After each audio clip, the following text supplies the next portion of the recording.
Bonsoir à tous. Je suis très heureuse de vous accueillir ce soir à nouveau pour cette troisième conférence organisée, je ne l'avais pas dit la dernière fois pour ceux qui viennent pour la première fois, en partenariat entre la paroisse Villeurbanne Sud et la petite association Limona, et aussi en partenariat avec les personnes qui prennent en vidéo ces conférences, c'est Heaven and Earth. Voilà, donc 3 partenaires pour organiser cette soirée. Et je laisse la parole au Père Étienne Hubert qui vient d'arriver. Je suis en retard, hein. Ça se fait pas. Hein. Bon, je suis là pour vous dire bienvenue, mais je crois que c'est plutôt vous qui me souhaitez la bienvenue. En tout cas, c'est une grande soirée ce soir parce que celui qui va intervenir, Daniel Marguera, il y a beaucoup de gens qui vont nous l'envier. Hein. On a fait beaucoup d'envieux. Donc ça, c'est pas bien de faire des envieux. Hein. C'est pas chrétien. Mais quand même, aujourd'hui, on est heureux que vous soyez là. On sait que vous avez fait de longues heures de train, en espérant que la neige n'ait pas trop perturbé votre voyage. En tout cas, soyez vraiment remerciés. Bon, c'est la première fois que je vais vous entendre, mais c'est pas la première fois que je vais vous lire, entre guillemets.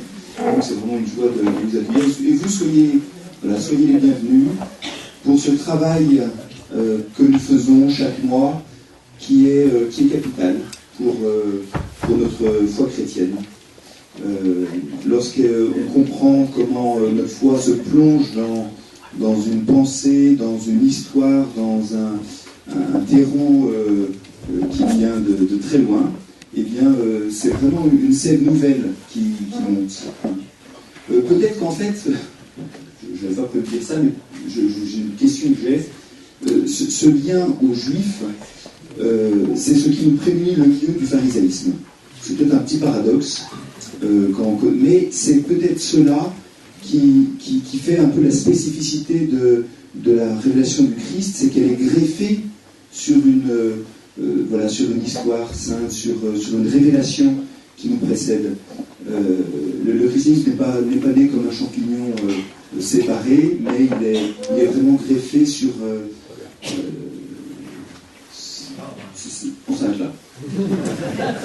En tout cas, merci, soyez remerciés d'être là, et je suis sûr que ce travail que nous faisons est vraiment capital.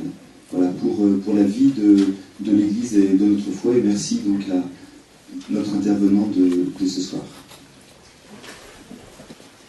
Alors, on m'a demandé de présenter quelques mots monsieur le professeur Daniel Marguera. Donc, vous avez, monsieur le professeur, une expérience pastorale au sein de l'Église évangélique réformée du canton de Vaud, dont vous m'avez expliqué qu'elle était un peu l'équivalent de l'EPUF en Suisse. Et vous êtes surtout connu comme exégète et comme bibliste. Vous êtes né à Lausanne, vous faites une partie de vos études en théologie, puis vous fréquentez l'université de théologie de Göttingen. Mais c'est finalement dans cette belle ville de Lausanne que vous enseignerez et que vous deviendrez un spécialiste internationalement reconnu du Nouveau Testament.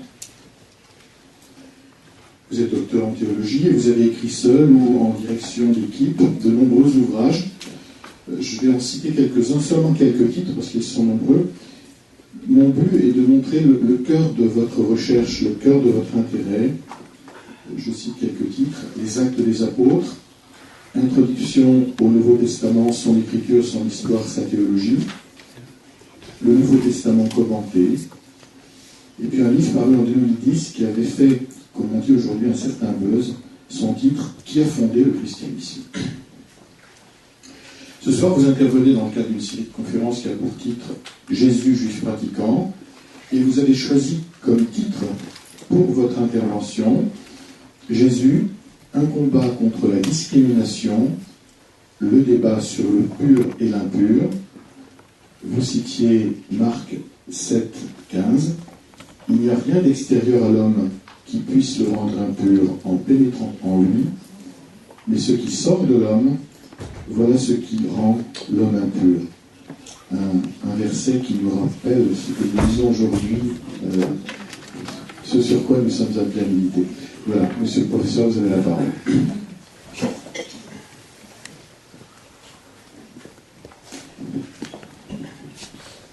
Bonsoir. Et merci de votre accueil. Je suis heureux de me retrouver à Lyon. Je dis retrouver car il y a plus d'une fois que je suis venu à Lyon pour donner des conférences. Mais je découvre cette église, je découvre votre lieu. Et je suis vraiment très reconnaissant du bel accueil que vous me faites. Mon propos ce soir, le thème en fait c'est une commande. C'est une commande. Madame Florence Boucher m'a demandé d'intervenir sur ce thème, ce que je fais très volontiers d'ailleurs. Et mon idée est de poser une question simple. Une question simple mais redoutable. Qu'est-ce qui a provoqué le conflit mortel entre Jésus de Nazareth et les autorités religieuses d'Israël? Donc c'est simple, mais c'est redoutable. Qu'est-ce qui a déclenché une crise? Et une crise qui est apparue si sérieuse qu'elle a dû se traduire par une élimination physique.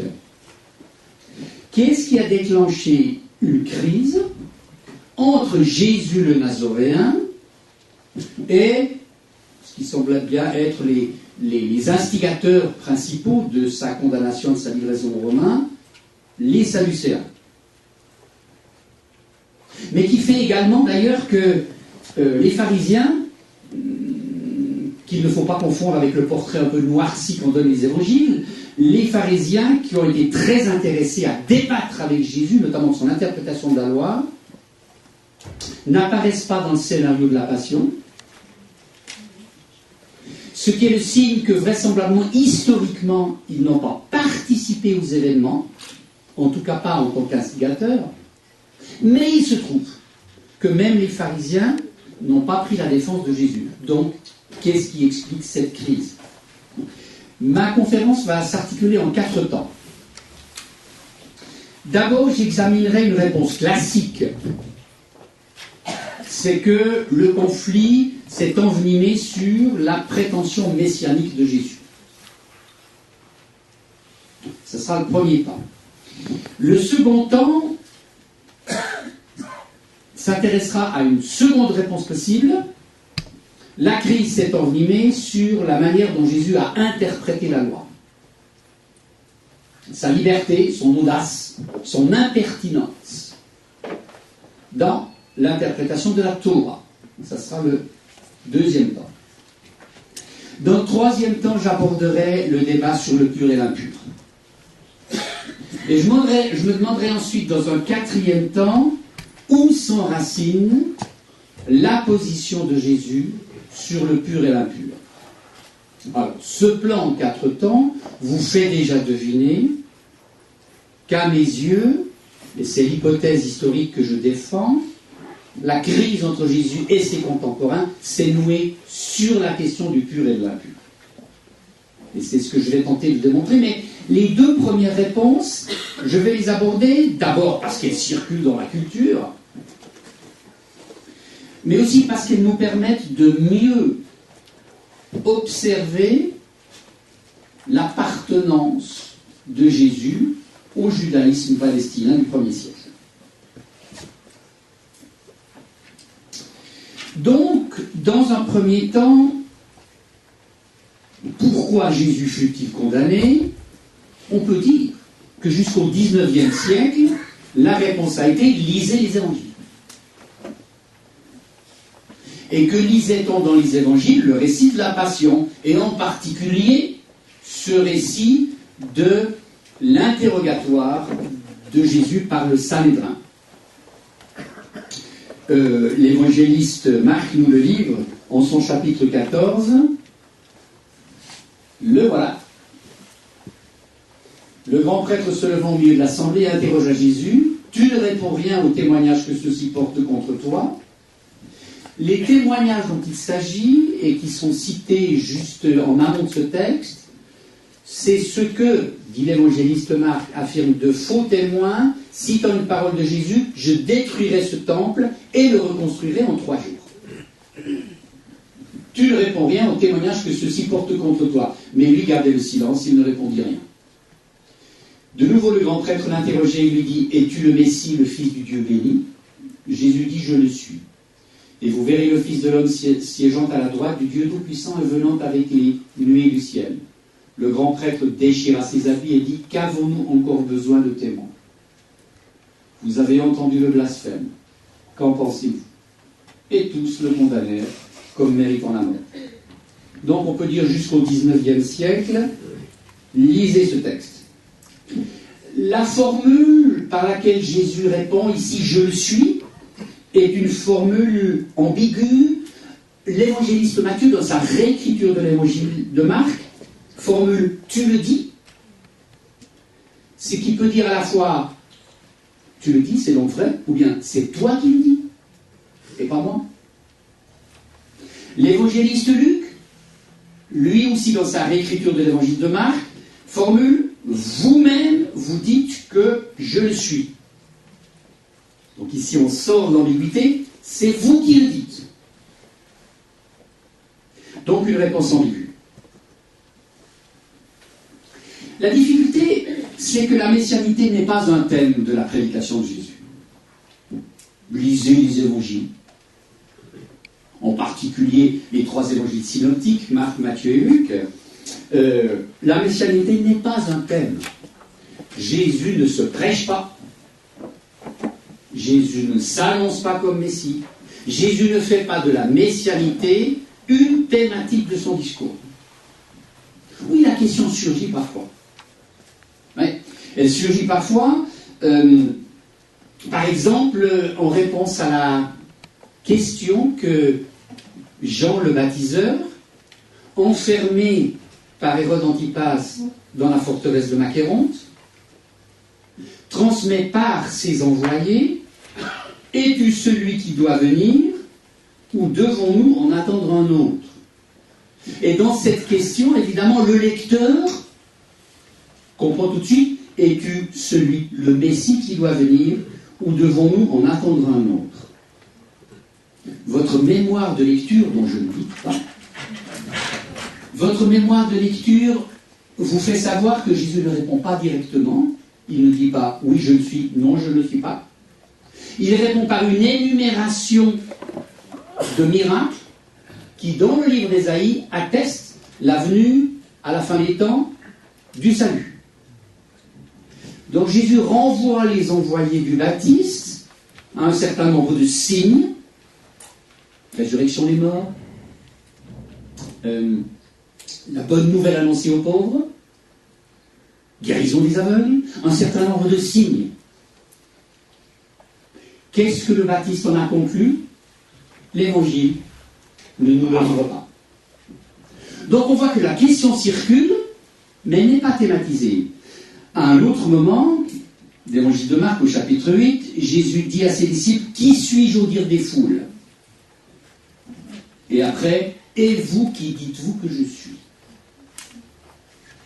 Donc, Jésus s'est interrogé sur l'image que les gens avaient de lui, vraisemblablement d'ailleurs, la figure dont le Nazaréen était le plus rapproché, c'était la figure du prophète.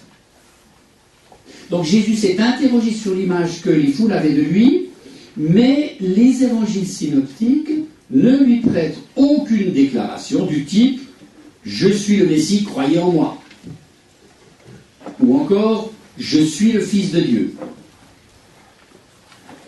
Jésus a vraisemblablement s'est plutôt rapproché du titre apocalyptique de Fils de l'homme, mais on ne peut pas rattacher au Jésus de l'histoire des déclarations identitaires, notamment messianiques.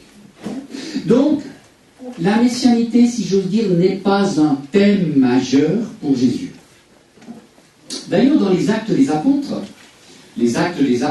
qui nous relatent les commencements du christianisme, le débat entre les 12 et le peuple juif, ou bien le débat entre Paul et le peuple juif, ne porte pas sur la messianité de Jésus.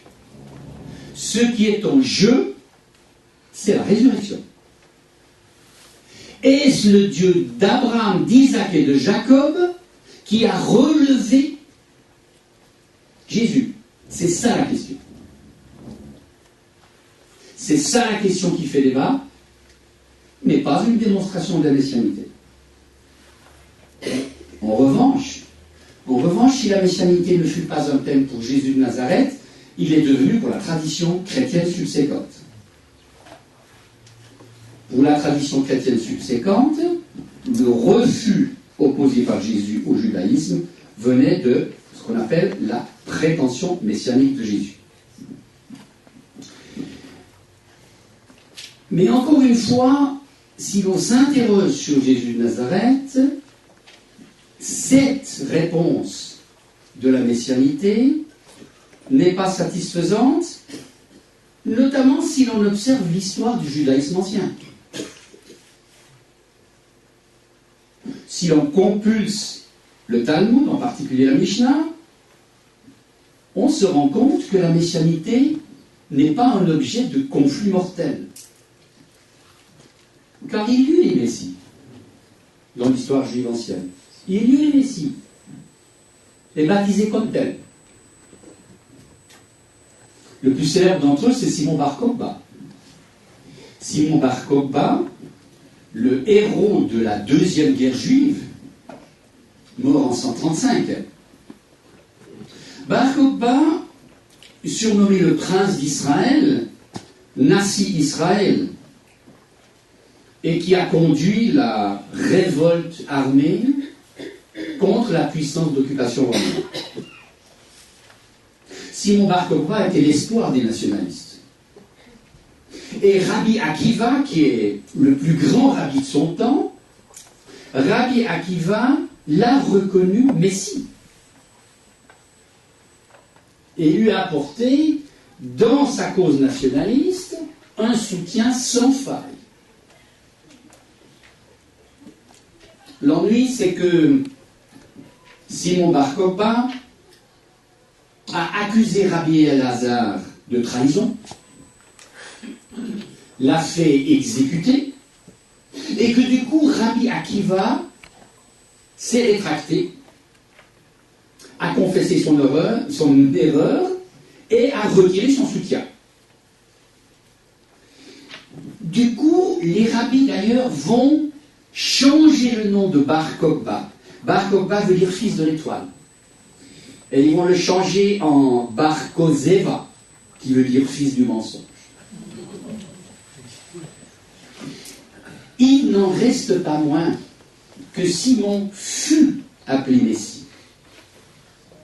Et qu'il ne lui est jamais reproché de s'arroger un titre qui lui a été décerné d'ailleurs, et décerné par l'un des plus grands sages de la tradition d'Israël. Mais Simon Bar Kokhba n'est pas seul. Il n'est pas seul dans son cas. Flavius Joseph, un historien juif qui notamment a écrit une œuvre immense des Antiquités juives, Flavius Joseph nous parle de plusieurs personnages qui, autour de l'ère chrétienne, ont, comme il dit, ceint le diadème. Ça veut dire qu'ils se sont autoproclamés roi Messie. Atrongès, par exemple.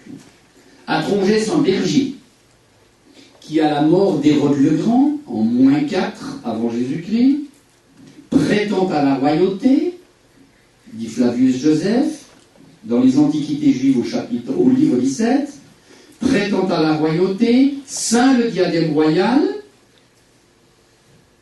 Il ne fut pas conspué pour ça. Il fut adulé par ses partisans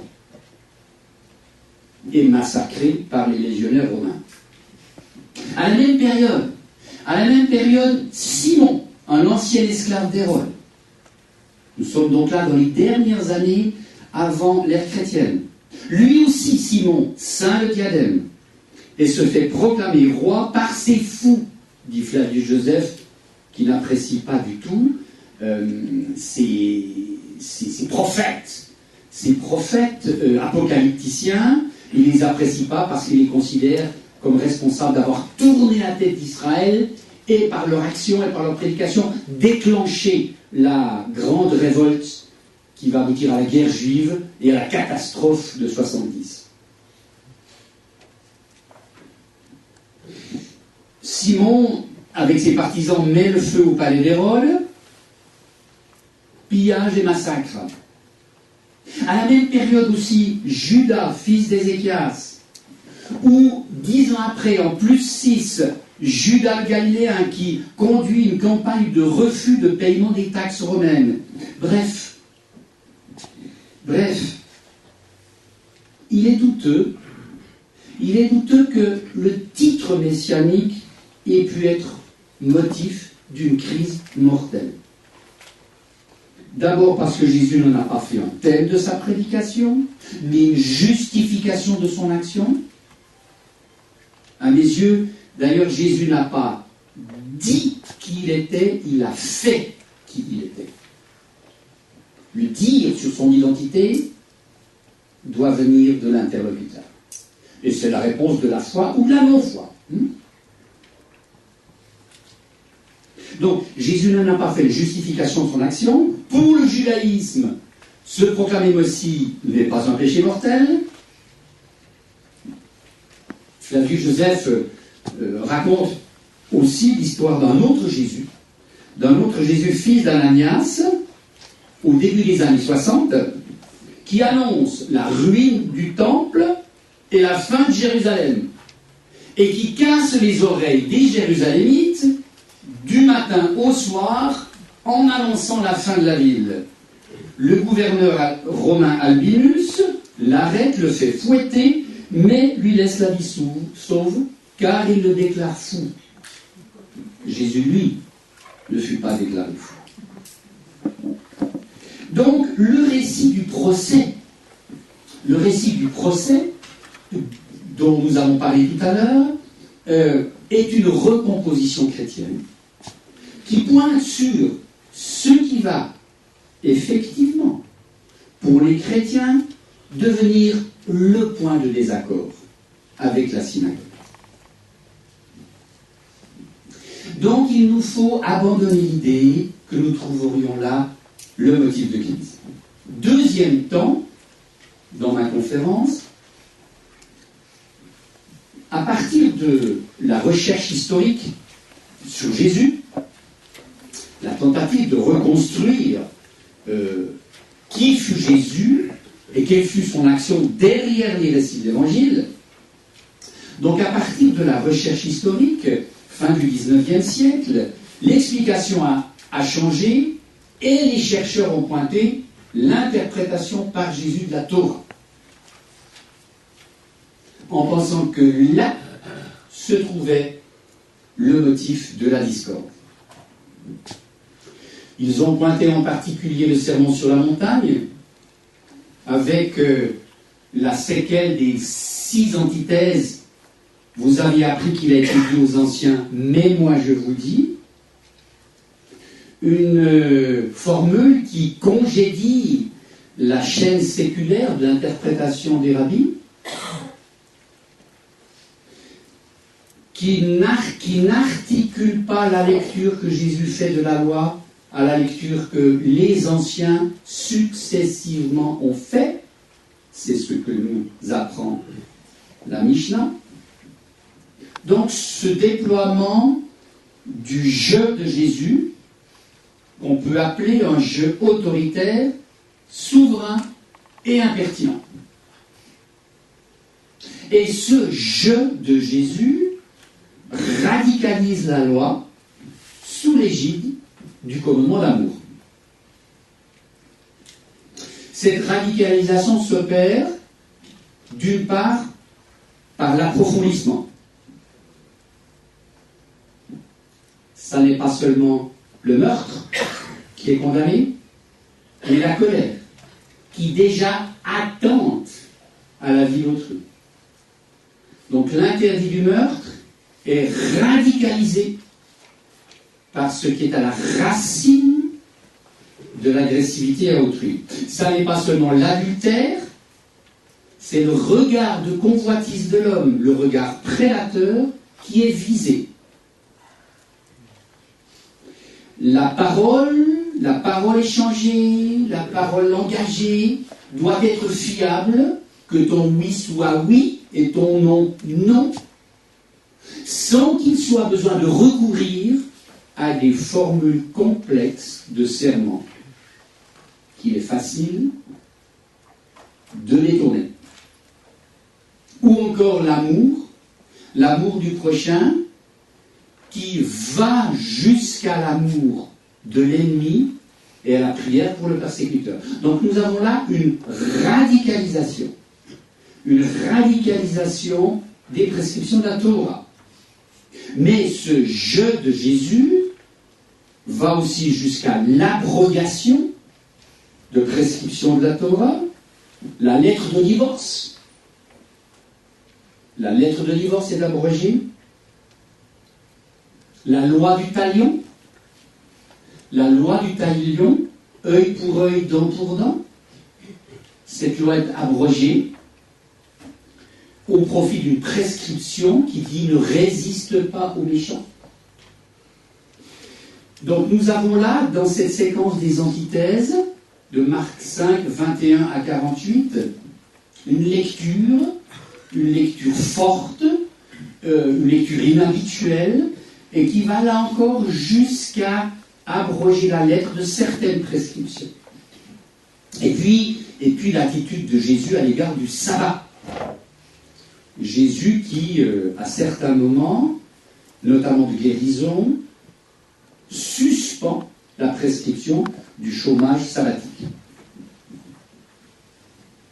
Et là, je vais vous lire quelques lignes d'Ernest Renan. Ernest Renan, auteur en 1863 d'une magnifique vie de Jésus. Je vous la recommande. Je vous recommande cette vie de Jésus, ne serait-ce d'ailleurs pour la langue superbe, cette vie de Jésus qui a été très très fortement combattue dans son temps par des gens pieux qui en réalité n'ont pas aperçu que Ernest Renan ne visait en aucune manière à détruire le dogme, mais à rendre la figure de Jésus accessible à ses contemporains.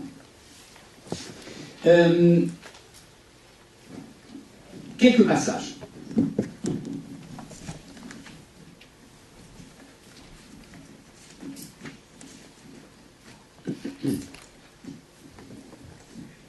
Alors d'abord celui-ci, Jean-Baptiste était profondément juif, Jésus l'était à peine. Jésus s'adresse toujours à la finesse du sentiment moral. C'est ainsi, en ce sens-là, qu'il n'est pas juif selon Renan. Il n'est disputeur que quand il argumente contre les pharisiens, l'adversaire le forçant, comme cela arrive presque toujours, à prendre son propre ton. Et il poursuit un peu plus loin. C'était un esprit nouveau qui apparaissait dans le monde. Il parle de Jésus. Hein? C'était un esprit nouveau qui apparaissait dans le monde et qui frappait de déchéance tout ce qui l'avait précédé.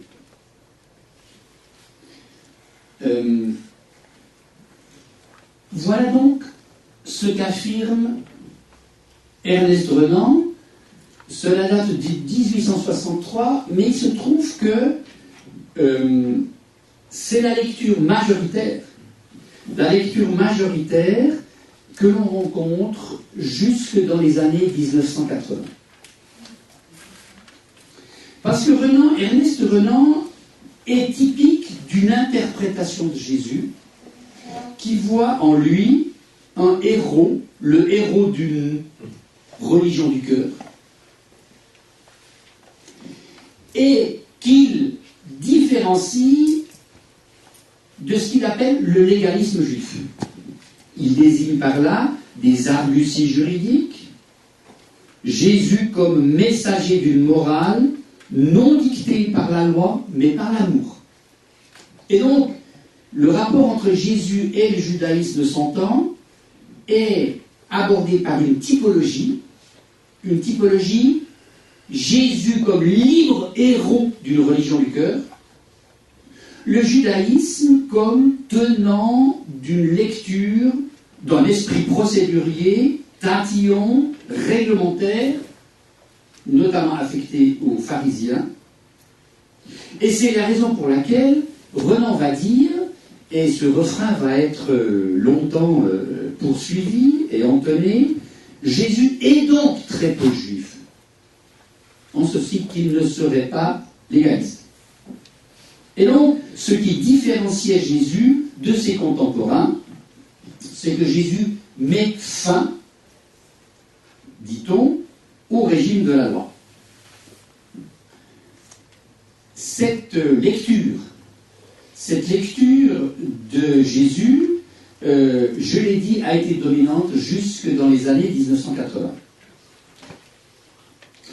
C'est à cette période-là que surgit ce qu'on appelle la troisième quête du Jésus de l'histoire. Peut-être en avez-vous entendu parler dans une conférence précédente, mais nous pouvons y revenir si vous voulez dans le débat. La recherche sur Jésus de l'histoire, qui commence à la fin du XVIIIe siècle, s'organise en une première vague, ce qu'on appelle la vague libérale, et Ernest Renan en est un brillant représentant. Puis une seconde vague dès les années 1950, une lecture plus fondamentalement théologique de Jésus. Puis à partir de 1980, une troisième vague, qu'on appelle une troisième quête. Essentiellement conduite d'ailleurs aux États-Unis et en Allemagne. Ces chercheurs, à dire vrai, déploient une pluralité d'images de Jésus. Certains le voient en prophète des derniers temps, un peu à la manière de Jean le Baptiseur. D'autres le voient plutôt en guérisseur charismatique, comme il y eut des rabbins thaumaturges. D'autres le voient en réformateur social, révolutionnaire pacifique. D'autres le voient encore en philosophe, à la manière des philosophes cyniques. Bref, dans cette troisième quête du Jésus de l'histoire, dans laquelle nous sommes actuellement, les portraits de Jésus sont assez différents. Mais il y a un point commun à cette pluralité d'images, cette pluralité de reconstruction de la figure de Jésus. Il y a un point commun. Et ce point commun, c'est la judaïté. C'est la redécouverte de la judaïté de Jésus de Nazareth. L'appartenance de Jésus à son milieu culturel et religieux. C'est le point fondamental. On peut dire que c'est le grand tournant dans la recherche sur Jésus de l'histoire. La découverte que Jésus fut juif et qu'il fut juif à 100%. Et du coup, retrouvons la judaïté de Jésus. Ces chercheurs ont revisité le rapport de Jésus à la loi. Ce rapport dont des chercheurs tels que Renan, mais bien d'autres après lui, qualifiaient de divorce total, de séparation complète. Parce qu'ils pensaient précisément que le domaine de la loi et de la Torah était totalement étranger à Jésus, et c'est la raison pour laquelle Jésus était, selon eux, si peu juif. On s'est rendu compte, à ce moment-là, que le débat de Jésus avec ses interlocuteurs, pharisiens principalement, était un débat non pas contre le judaïsme, mais à l'intérieur du judaïsme. Était donc un débat interne. Et là, j'en donne deux exemples. Le premier exemple, la position de Jésus sur le sabbat. Ici, vous avez, je vous laisse lire ce récit de guérison de l'homme à la main sèche, ou à la main paralysée, au début de Marc 3.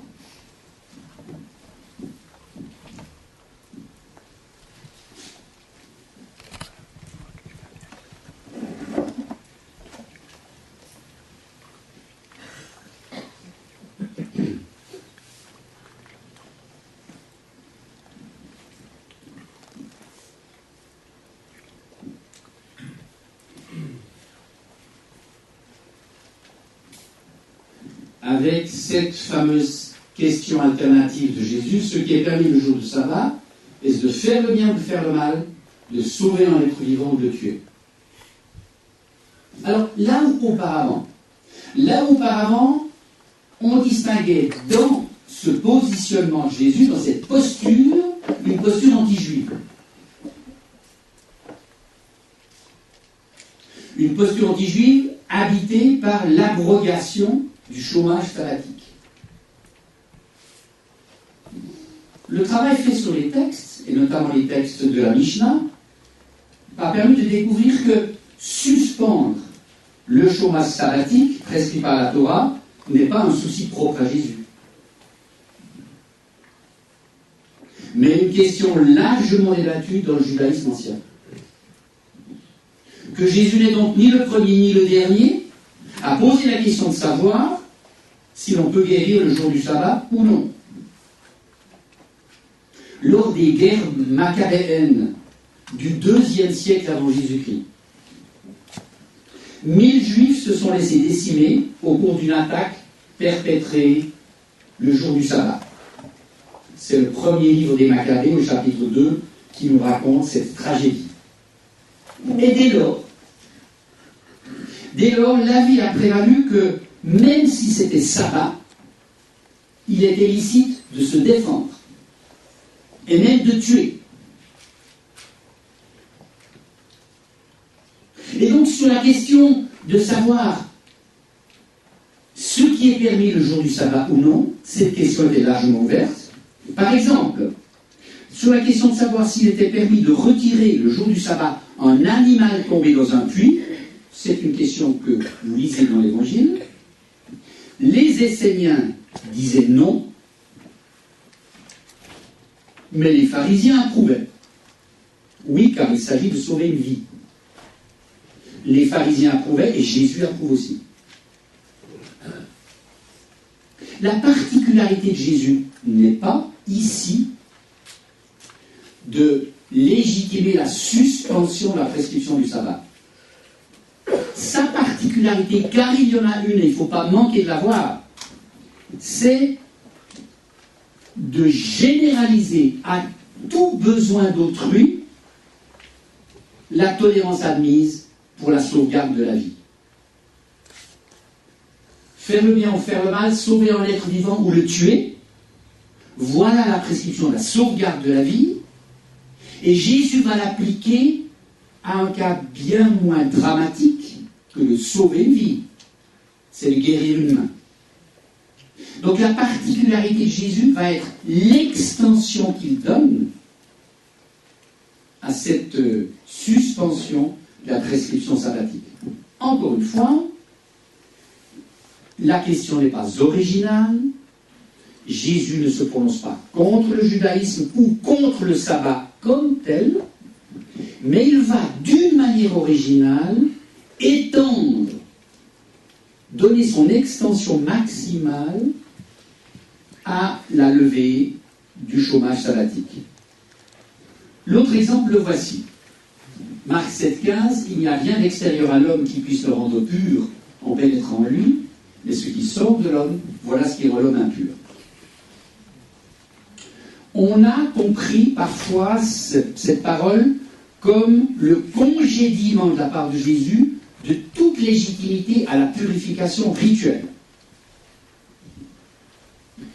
Mais il faut constater qu'ici, Jésus manifeste en tout cas une indifférence face aux prescriptions de pureté, mais n'en prescrit pas la radiation.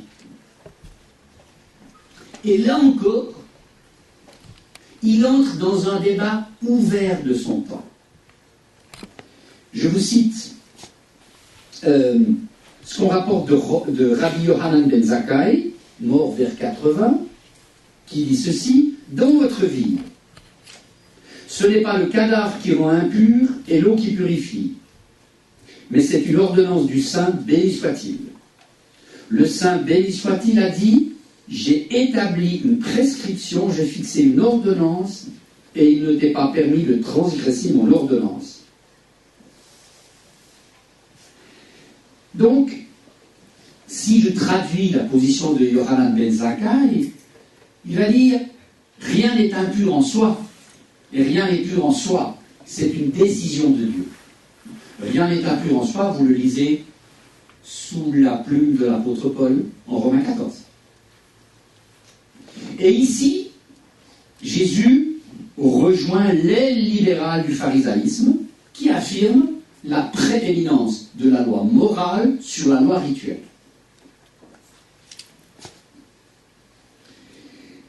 Ce qui apparaît dès lors, dans cette troisième vague de recherche qui débute en 1980, c'est que Jésus s'est inscrit dans une adhésion principielle à la Torah.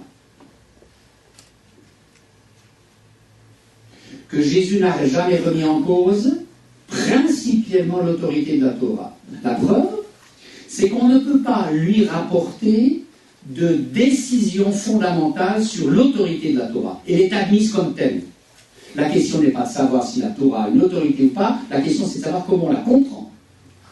Et quelle hiérarchisation des prescriptions on va admettre. Et effectivement, la hiérarchisation des prescriptions de la Torah est traitée d'une manière originale par Jésus, qui va accorder la prééminence à l'impératif d'amour d'une manière qui n'a jamais retenti encore dans le judaïsme ancien. Et il va donner à l'impératif d'amour une radicalité qui, quoi qu'on en dise, n'a pas été entendue encore avant lui. Alors, mais cela ne le distingue nullement, cet exercice de lecture de la Torah ne le distingue nullement des rabbis de son temps. Les rabbis de son temps se posaient les mêmes questions, qu'ils résolvaient différemment, mais comme vous savez, dans le judaïsme ancien, comme le judaïsme d'aujourd'hui, tout est matière à débat, tout est matière à discussion. Donc, ma conclusion est double. Ma conclusion est double, c'est que, d'une part, une observation plus attentive de ce que fut le judaïsme ancien au 1er siècle permet de quitter définitivement l'idée selon laquelle le judaïsme serait un légalisme.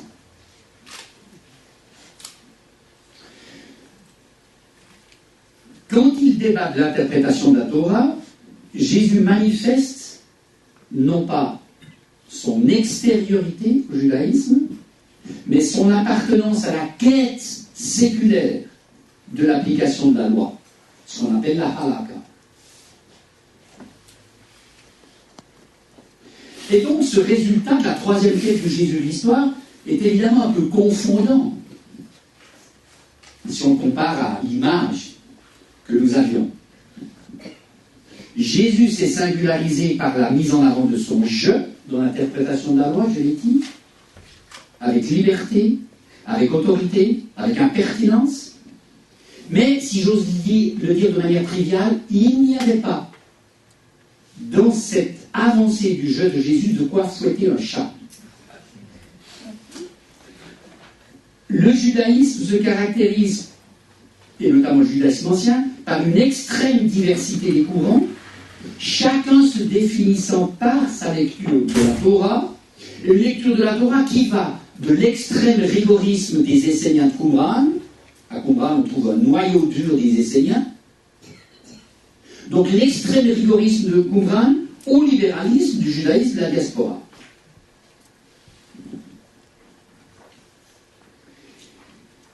Donc la liberté prise par Jésus dans son interprétation n'est pas un motif à rupture. Alors où se trouve-t-elle? Et j'arrive à mon troisième temps. Le débat sur le pur et l'impur. Vous me direz, le débat sur le pur et l'impur, il n'apparaît pas, il n'est pas thématisé de manière monstrueuse dans les évangiles, non. Non, c'est vrai. Et le texte de Marc 7, ce texte-là, fait partie d'un chapitre entier consacré aux questions de pureté, mais il est relativement isolé. Oui, mais. En réalité, la question de la pureté sous-tend de très nombreux autres récits. donc, dans le judaïsme ancien, étaient jugés impurs? Les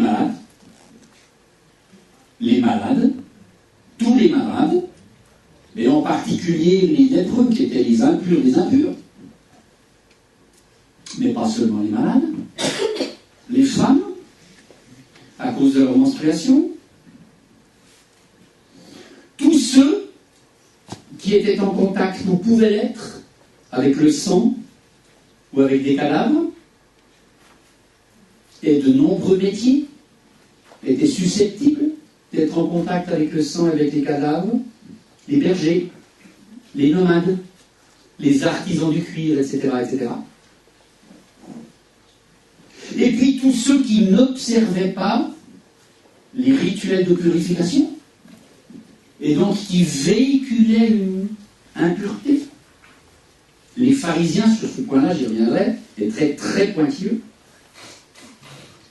Et on sait que, au 1er siècle, les rituels de purification se sont intensifiés.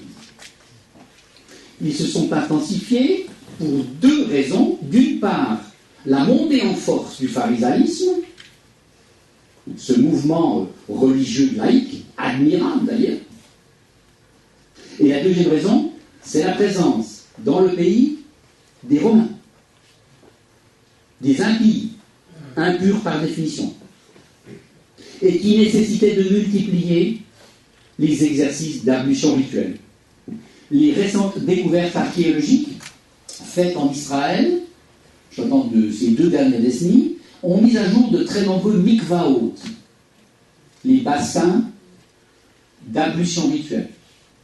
De très nombreux mikvaot, non seulement à Qumran, ça on le savait depuis le milieu du XXe siècle, mais de nombreux mikvaot sur les chemins d'accès au temple, aux abords des synagogues, etc. Donc, multiplication et intensification des ablutions rituelles. Or, que fait Jésus? Jésus se laisse approcher par des lépreux et il les touche. Jésus déclare, Marc 1, 40 et suivant, Jésus déclare des lépreux purs avant qu'ils se soient fait examiner par un prêtre et à cet effet, offert le sacrifice prescrit. Jésus expulse les esprits impurs. Il va d'ailleurs être accusé d'être possédé lui-même par un esprit impur. Jésus à Gerasa guérit un homme possédé par une légion de démons, dit-il. Jésus se laisse toucher sans s'offusquer par une femme atteinte d'une hémorragie continue, Marc 5, ce qui la met en état d'impureté permanente. Jésus prend par la main la fille de Jairus, réputée morte. Donc toute l'activité de guérison de Jésus, que nous percevons, il est vrai, selon notre culture, sur le registre médical, doit d'abord être comprise sur le registre de la pureté. L'activité de guérison de Jésus témoigne à tout le moins d'une insouciance. Mais je montrerai qu'il y a bien plus que ça. En tout cas, à tout le moins d'une insouciance à l'égard des prescriptions de pureté. Nulle part les évangélistes ne nous montrent Jésus se précipitant vers un mikvé. Après coup.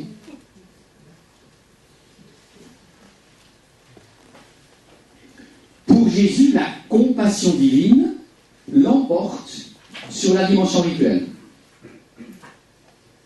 Et l'emporte sur la préservation de sa pureté personnelle. Mais il n'y a pas seulement les guérisons. Les fréquentations de Jésus. Les fréquentations de Jésus ont été jugées scandaleuses. Parce que Jésus fréquente ce qu'on appelle les pécheurs. Plus encore, les pécheresses. c'est-à-dire les hommes et les femmes que pour toutes sortes de raisons, on attribuait une moralité douteuse.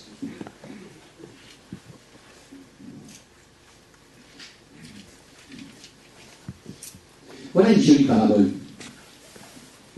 Une jolie parabole, la parabole des enfants, joueurs.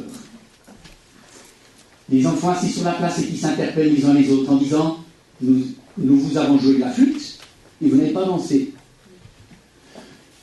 Nous avons donné un chant funèbre et vous n'avez pas pleuré. » En effet, Jean le Baptiste est venu. Il ne mange pas de pain, il ne boit pas de vin et vous dites qu'il a perdu la tête.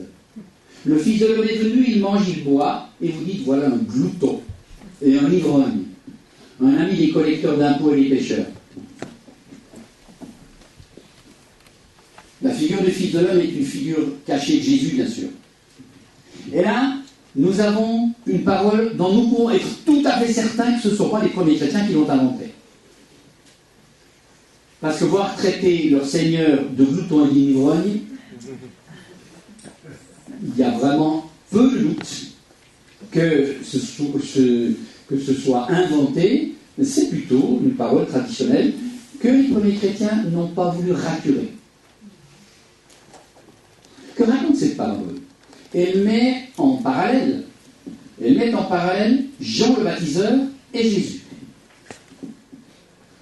Sous la figure de ces enfants, dont un groupe se plaint auprès de l'autre qui n'a jamais suivi ses propositions.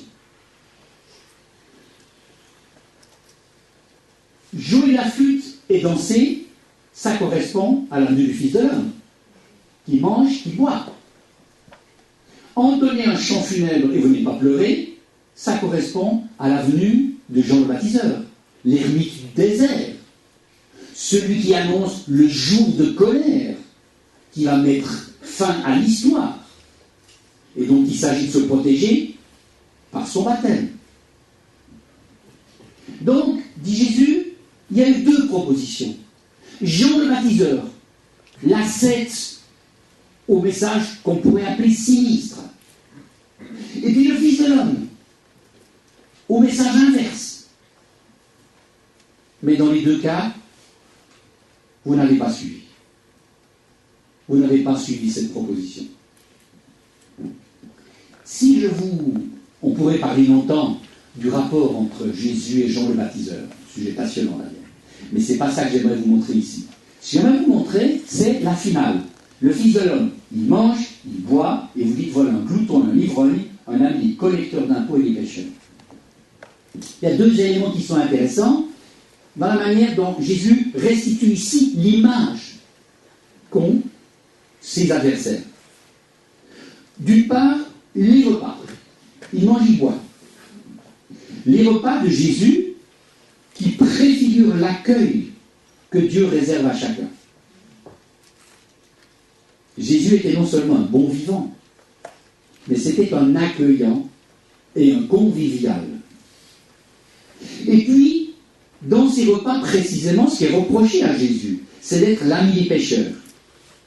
C'est-à-dire d'accueillir ceux qui viennent à lui, indépendamment de leur statut religieux, indépendamment de leur degré de pureté, ou plus exactement d'impureté. C'était exactement ce à quoi se refusaient les pieux, et au premier rang, les pharisiens. Je vous ai dit que les pharisiens avaient participé à cette intensification des exigences de pureté au 1er siècle. On sait par exemple qu'ils constituaient les chamourot, qui sont des confréries pharisiennes, qu'on appelait aussi les confréries de pureté. Et ceux qui étaient purs, c'était ceux de la même chamoura. Mais ceux de la chamoura à la côté. Bon, donc, je veux dire, on a là une intensification. Et alors, les repas dans l'Antiquité sont un lieu d'affirmation identitaire qui concrétise l'appartenance au groupe et qui assure la loyauté à l'égard des valeurs du groupe. Voilà pourquoi, dans l'Antiquité, pas seulement dans le judaïsme, dans l'Empire romain, existaient des confréries, qu'on appelait des collégiales, des tias, qui étaient des confréries de contemporains ou des confréries de personnes partageant les mêmes intérêts, mais dont précisément la convivialité concrétisait l'appartenance à un même idéal, à de mêmes valeurs. Le repas, la participation à un repas, la convivialité est dans l'Antiquité une affirmation identitaire. Je ne mange pas avec qui ne partage pas mes valeurs. C'est la raison pour laquelle Jésus a fait de ces repas un symbole de l'accueil, et de l'accueil de ceux que la société de son temps marginalisait socialement et religieusement.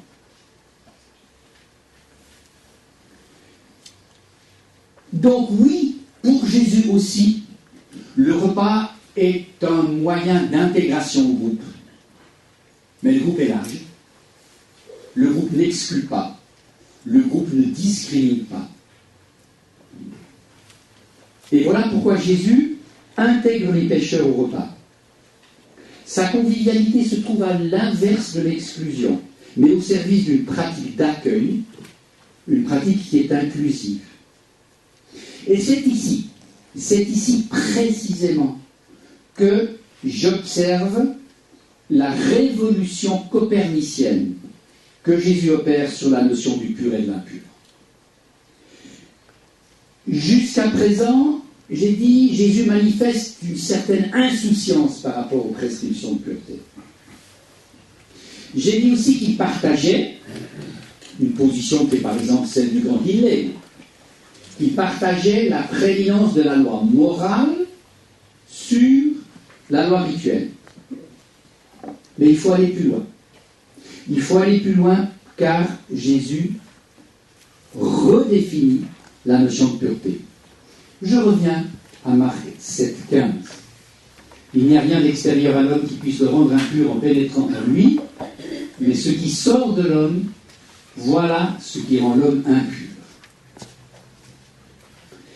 La conception de la pureté qui dominait dans la société juive du 1er siècle, et en particulier, encore une fois, dans l'admirable piété pharisienne, c'est une conception essentiellement défensive.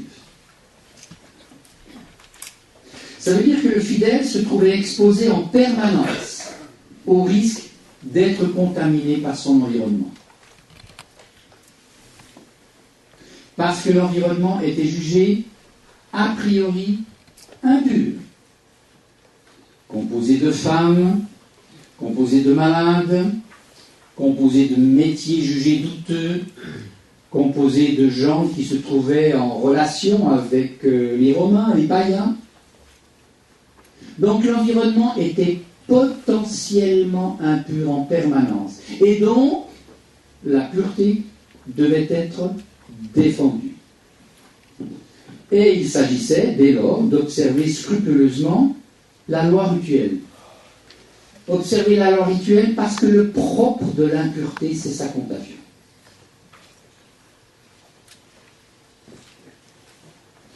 Encore une fois, le nombre de mikvaot découverts autant à Qumran que aux abords des édifices religieux montre ce souci de la purification. Et l'exigence de pureté avait conduit notamment les pharisiens, c'est leur nom, à se séparer, pharisien veut dire séparer, des milieux ou des personnes potentiellement impures. Alors avec Jésus, l'irruption du règne proche déclenche une pratique de communion qui prend le pas sur les séparations. Et c'est ce qui se concrétise par son accueil des pécheurs, des prostituées, de la femme adultère, des collecteurs d'impôts. Ces groupes, déclarés moralement impurs ou contaminés par leur contact avec des gens impurs. Alors, en faisant cela, Jésus n'atteste pas seulement la primauté de la morale sur la ritualité, Jésus contredit. il contredit la logique inhérente à une conception défensive de la pureté. Parce que cette logique inhérente à la conception de la pureté veut que la réparation précède la communion. Il faut une réparation, par voie d'ablution par exemple, pour que la relation puisse s'établir. Et cette mise en cause, ce refus d'une pureté défensive, elle est exprimée par cette déclaration de Marc 7, 15. Parce que cette déclaration déplace le lieu de la pureté et de l'impureté. Ce qui rend l'homme impur, ça n'est pas ce qui pénètre en lui, mais ce qui sort de lui. Voilà ce qui le rend impur. Dit autrement, l'impureté est ce qui de moi va vers les autres. En termes de parole ou en termes de gestes. L'impureté, elle, réside dans ce qui de moi se noue avec les autres.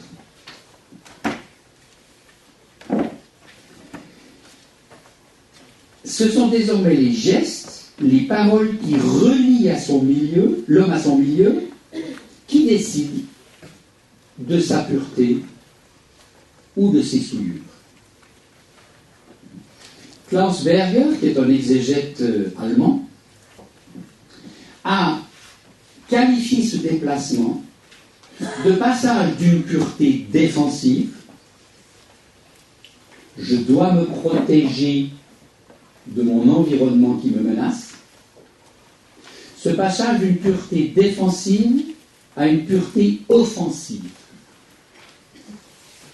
La pureté est ce que je vais, moi, manifester face à l'autre.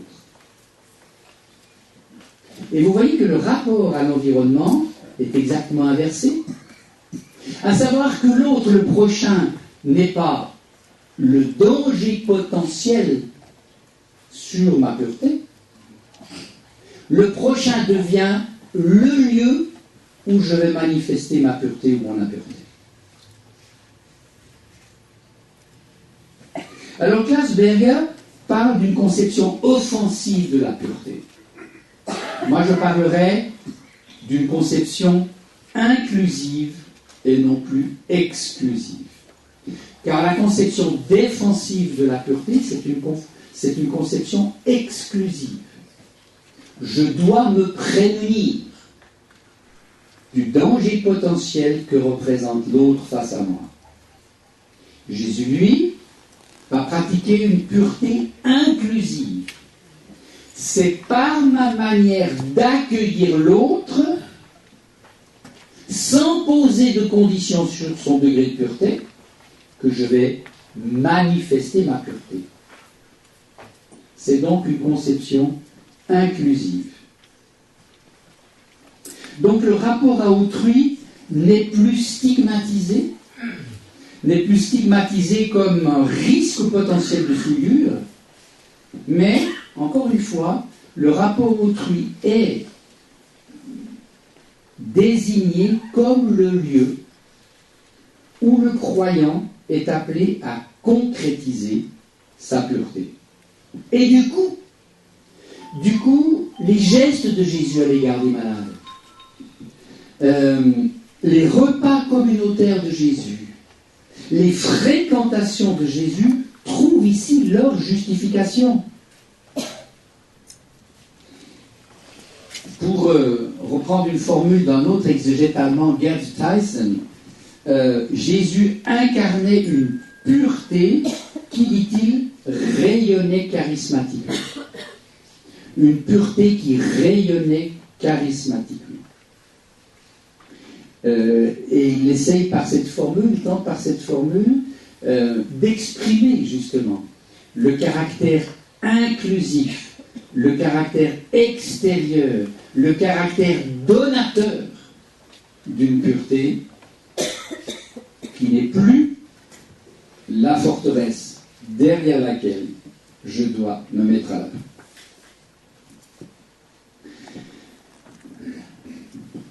La pureté, dans sa définition défensive ou exclusive, avait sur la société juive au 1er siècle un effet évident qui est l'effet du cloisonnement social. Un cloisonnement social exacerbé. J'ai parlé des confréries de pureté, où on a dans la piété pharisienne la définition la plus étroite. La définition la plus étroite de ce qu'est la pureté et de ce qu'est l'appartenance au groupe. On sait d'ailleurs aussi que dans ces mêmes Chabourot, le prochain était le membre de la confrérie, même pas l'Israélite. Bref, la conception défensive ou exclusive de la pureté exerce évidemment une discrimination. Discrimination dans la société face à tous ceux qui ne répondent pas à la définition que le groupe donne de la pureté.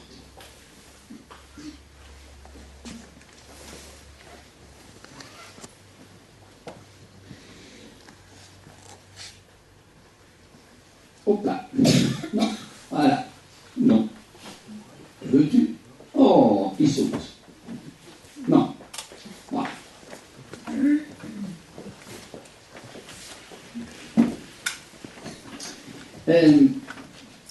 Ce que j'aimerais vous montrer aussi par cette citation d'un texte de Zacharie, c'est que cette inversion du rapport à la pureté n'est pas étrangère à la Bible juive.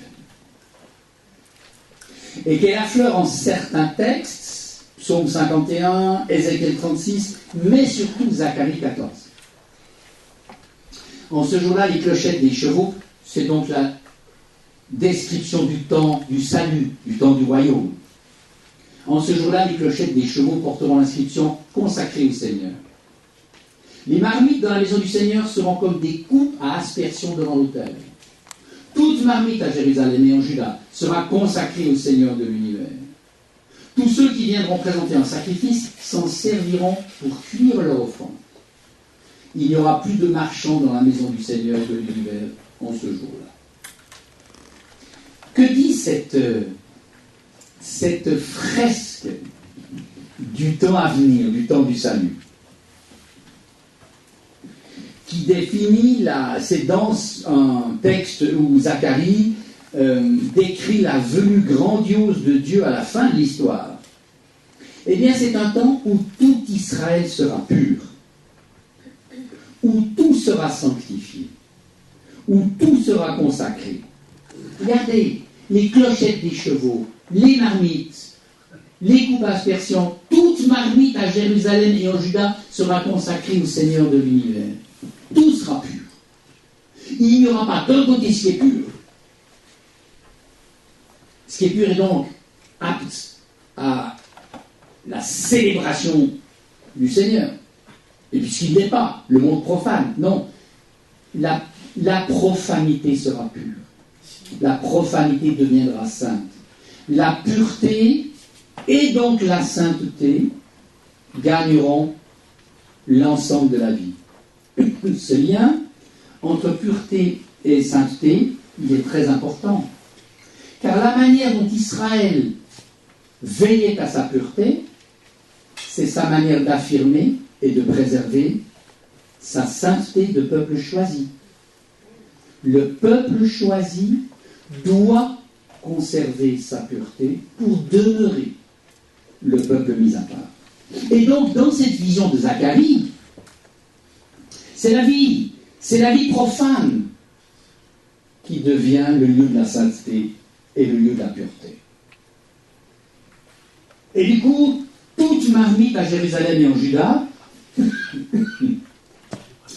sera consacrée au Seigneur de l'univers et donc peut être objet de culte. Il n'y aura donc plus de différence entre l'espace sacré et l'espace profane. c'est la fin d'une notion défensive de la pureté, ou si vous préférez, l'extension de la pureté à l'ensemble de la vie profane. Ce texte m'intéresse également, donc dans un premier temps, comme je le disais, pour montrer que au moment où Jésus donne cette définition qu'on peut appeler révolutionnaire, le passage de la pureté exclusive à une pureté inclusive, Jésus peut se rattacher, se relier à des intuitions de sa tradition, mais auxquelles il va donner une extension peu commune. Mais ce texte de Zacharie 14 ne montre pas seulement cela, il m'intéresse à cause de sa dernière phrase, qui vous fait bien entendu penser à quelque chose. Vous qui avez une bonne mémoire de lecture. Il n'y aura plus de marchands dans la maison du Seigneur de l'univers en ce jour-là. Eh oui. C'est un geste énigmatique. Un geste énigmatique d'ailleurs pour lequel nous n'avons pas encore de définition satisfaisante. Les hypothèses se multiplient sur la signification de ce geste. Moi, je vais vous en livrer une. C'est une hypothèse. Regardez-la avec sympathie, je vous en prie. Mais ça n'est qu'une hypothèse. Mais c'est une hypothèse qui se situe dans le droit fil de ce que je vous ai dit jusqu'à présent, et puis qui peut évidemment s'autoriser de cette dernière phrase, plus de marchands dans la maison du Seigneur de l'univers. On s'est demandé effectivement quelle était la motivation de Jésus, quelle était sa motivation au moment où il chasse les vendeurs du temple, où il renverse les tables des changeurs. Ces échangeurs étaient ceux qui échangeaient leur monnaie profane contre une monnaie sainte, et cette monnaie permettait précisément d'acheter les animaux pour le sacrifice.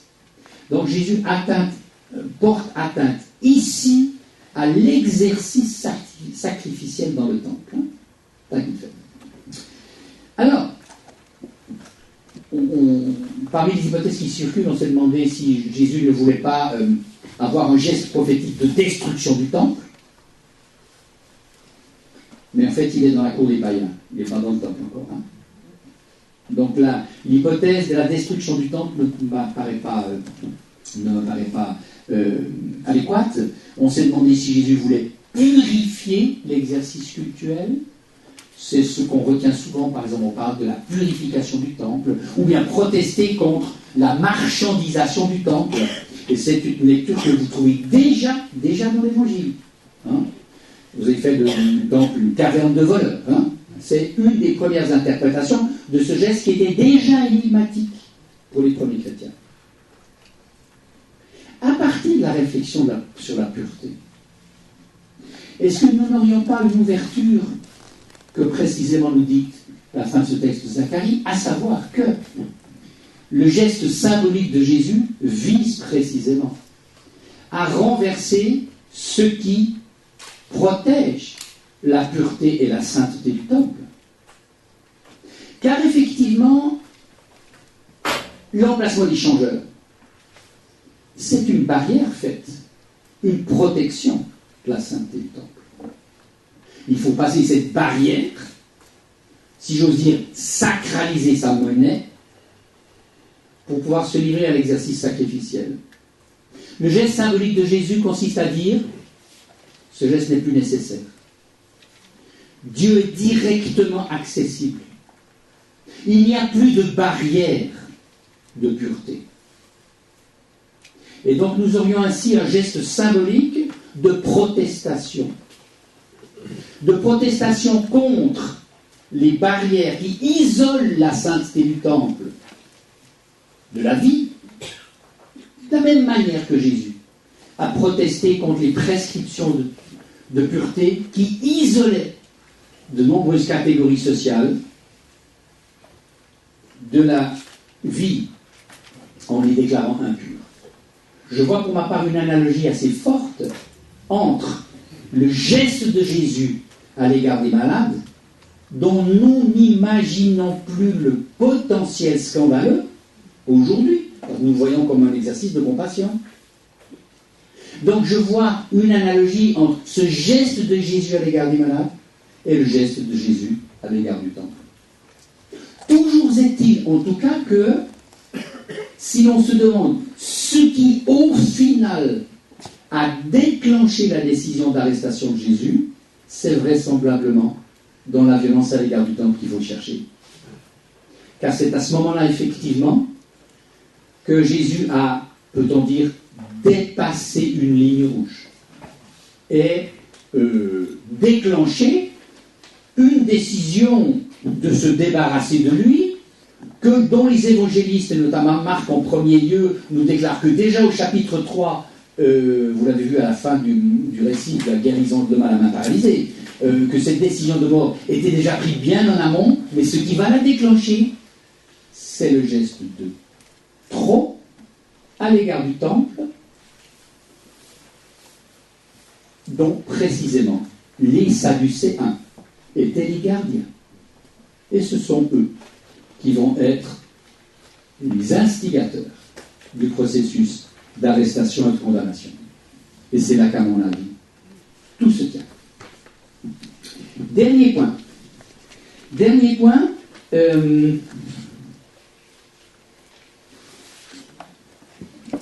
Et je ne vais pas être trop long parce que je veux que nous gardions du temps pour le débat.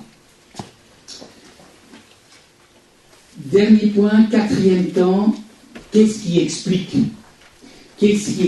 cette approche révolutionnaire de la notion de pureté? Alors, les évangiles, en tout cas les évangiles synoptiques, s'accordent à synthétiser le message de Jésus par la proclamation du royaume. Le temps est accompli et le règne de Dieu s'est approché, convertissez-vous et croyez à l'évangile. C'est la proximité de la présence de Dieu. C'est la proximité de ce royaume, à la fois futur mais déjà présent, et qui projette son ombre sur le présent, qui donne à la prédication de Jésus son caractère d'urgence. Et cette urgence, elle va se manifester de multiples manières dans la prédication de Jésus, dans l'action de Jésus. J'en prends un exemple. Je prends un exemple tiré du chapitre 5 de l'évangile de Matthieu, lorsque Jésus prescrit d'interrompre le rituel sacrificiel du temple, si tu te souviens, je cite le texte, Matthieu 5, 23, 24, Matthieu 5, 23, 24, donc interrompre le rituel sacrificiel au temple, si tu te souviens que ton frère a quelque chose contre toi, et donc d'aller se réconcilier avant de reprendre le sacrifice. On a là un conflit entre l'exercice du culte et ce que j'appellerais l'instance morale. Et c'est l'instance morale qui l'emporte, arrête l'exercice sacrificiel, va te réconcilier avec ton frère et tu pourras terminer le sacrifice. Encore une fois, une telle réflexion, elle n'est pas étrangère aux rabbis. Mais lorsque les rabbis se posent cette question-là, leur argumentation vise toujours à assurer la validité du rite. C'est-à-dire l'idée d'une interruption pour un motif extérieur au rite, en l'occurrence là, le souci du frère, qui n'a rien à voir avec le sacrifice, eh bien l'idée d'une interruption pour ce motif extérieur au rite est inconnue de la halakha.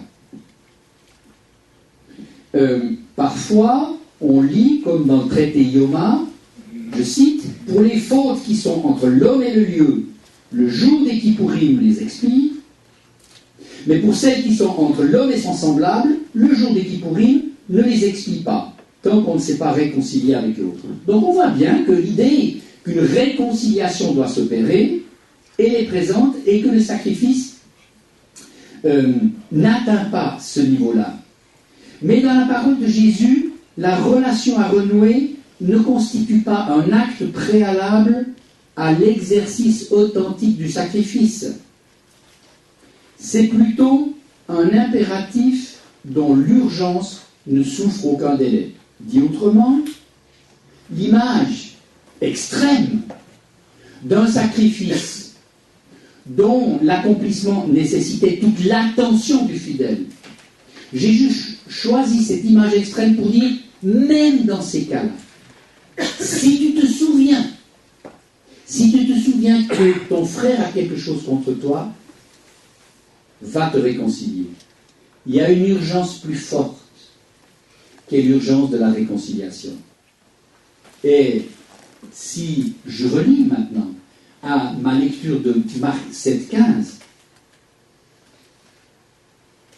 j'entends Jésus dire, il y va de ta pureté. Et ta pureté doit d'abord se manifester dans le rapport avec le frère. Et une fois que la réconciliation sera acquise, tu reviendras accomplir ton sacrifice. Donc il ne s'agit pas de sauvegarder la validité du rite, mais il s'agit d'accorder la priorité à l'exigence de la pureté inclusive. Donc, aucun devoir, fût-il sacré, n'est en mesure de concurrencer le besoin de réconciliation. Et n'est en mesure d'entraver tout ce qui sort de l'homme en direction de son prochain. Donc, cette notion d'urgence, je la prends là. Je la prends là dans une petite parabole qui le dit d'une manière particulièrement forte, mais on va la retrouver constamment. On va la retrouver constamment, cette urgence, notamment dans l'ordre de mission, Luc 10 ou Marc 10, où Jésus va enjoindre ses disciples d'aller sans bourse, ni sac, ni sandales, et de n'échanger de salutations avec personne, ce qui, dans une culture orientale, une grossièreté inadmissible, n'est-ce pas? Mais là encore, c'est, je dirais, la rhétorique excessive de Jésus qui dit « allez jusque-là parce qu'il y a une urgence ». Et l'urgence, c'est de manifester la présence de Dieu si proche, si forte, si présent à la porte, que les prescriptions usuelles craquent devant cette nécessité. Voilà, je conclus. Donc je suis parti de la question, qu'est-ce qui a conduit Jésus et les autorités religieuses d'Israël, en l'an 30, à ce conflit mortel? J'ai écarté deux réponses. La première, celle de la messianité de Jésus, puisque Jésus comme tel ne l'a pas revendiqué, et que quand bien même se proclamer Messie n'est pas rédhibitoire dans le judaïsme palestinien du 1er siècle. J'ai écarté une seconde réponse, c'est que Jésus entrerait en conflit sur sa lecture de la Torah, trop atypique. Toutes les études conduites ces dernières décennies montrent que Jésus va se profiler, oui, de manière singulière, mais dans un débat interne au courant du judaïsme. C'est à mon sens sa position sur les questions de pureté, car elle touchait le registre identitaire. Mettre en cause la pureté, c'est retirer à l'Israël du 1er siècle la définition de sa sainteté. Et c'est donc toucher au statut du peuple élu. Donc pas seulement, comme on le dit souvent, une relativisation au nom d'une morale de l'amour, mais un renversement dans la notion même de pureté. Du coup, le combat de Jésus est un combat contre la discrimination. Parce qu'il veut dire que le salut est octroyé en Israël à tous, sans préalable et sans exclusion. La première affirmation, le premier message, le premier geste, c'est d'affirmer l'amour de Dieu, et le reste suivra. L'apôtre Paul, je vais terminer rapidement avec lui, va généraliser. Il va généraliser ce positionnement de Jésus, non seulement dans la lettre aux Romains au chapitre 14, en disant rien n'est impur en soi, mais surtout, l'apôtre Paul va généraliser à l'humanité entière la vision de cette société non discriminée. Puisque le Dieu de Paul, c'est le Dieu de tous et de chacun, c'est-à-dire le Dieu universel. Et c'est donc le Dieu qui n'institue aucune sauvegarde de la pureté des hommes contre l'impureté des autres. Le Dieu universel. En cela, c'est-à-dire dans cette extension du refus de la discrimination à l'ensemble de l'humanité, Paul s'est montré un très bon, un excellent interprète de Jésus de Nazareth. Mais le démontrer est une autre histoire qui me demanderait une autre conférence. Je m'arrête donc là en vous remerciant de votre attention.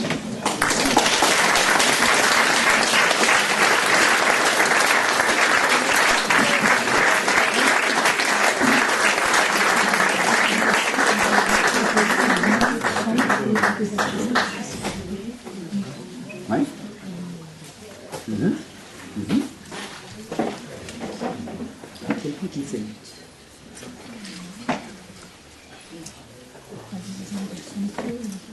D'accord.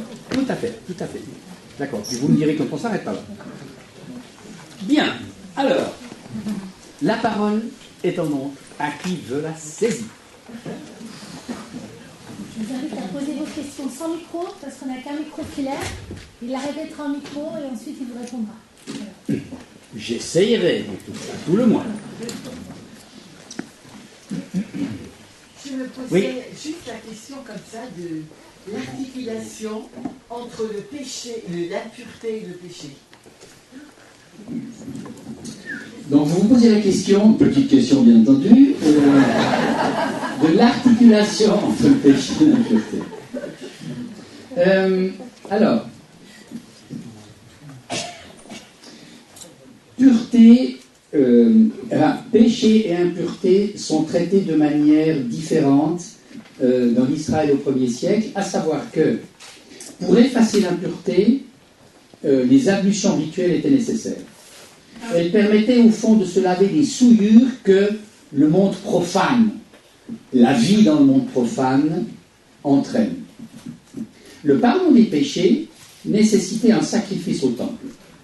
Et une fois par année, au Yom Kippour, le grand prêtre offrait un sacrifice pour le pardon des péchés de tout Israël. Donc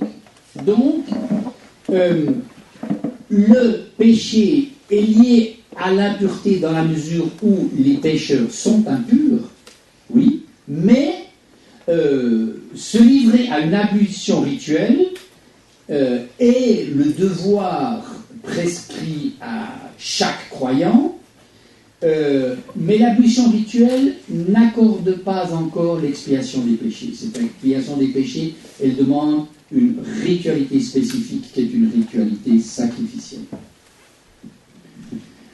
Mais votre question, elle touche un point sensible dans la mesure où pourquoi les malades étaient-ils jugés impurs? Parce que dans l'étiologie de la maladie, l'étiologie théologique de la maladie au 1er siècle, on considérait qu'une maladie, tout comme d'ailleurs une mort violente, était une sanction divine sur la personne. Et donc, on voit là effectivement comment impureté et péché sont liés. Ce que je voulais dire dans ma réponse, c'est que la rémission des péchés, l'effacement des péchés, réclamait plus qu'une ablution rituelle. Elle réclamait une démarche spécifique, concrétisée dans un sacrifice. Oui? Je vous avez parlé des trois synoptiques, des évangiles synoptiques, et par rapport à Jean, comment cette approche Alors, ça marche encore?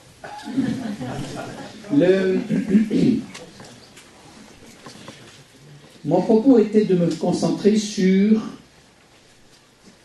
le Jésus de l'histoire. Donc j'ai utilisé comme base documentaire principale les évangiles synoptiques, Matthieu, Marc et Luc, qui sont historiquement les plus fiables. L'évangile de Jean est une recomposition théologique, magnifique, mais une recomposition tardive, fin du 1er siècle. Alors, qui comporte certains éléments historiques utiles, mais là n'est pas le propos de ma conférence. Alors, la question de la pureté n'est pas une thématique majeure dans l'évangile de Jean. Oui, on le trouve par exemple dans le miracle de Cana, hein, parce que l'eau est stockée dans des vases de purification des Juifs. Mais j'entends, ça est traité au fond de manière annexe, la question de la pureté, parce que pour la communauté johannique, à qui est destiné l'évangile, qui se situe plutôt dans une culture de type gréco-romain, les débats de pureté n'étaient plus d'une importance majeure. Donc, effectivement, c'est plutôt une thématique qu'on va aller chercher dans les trois premiers évangiles.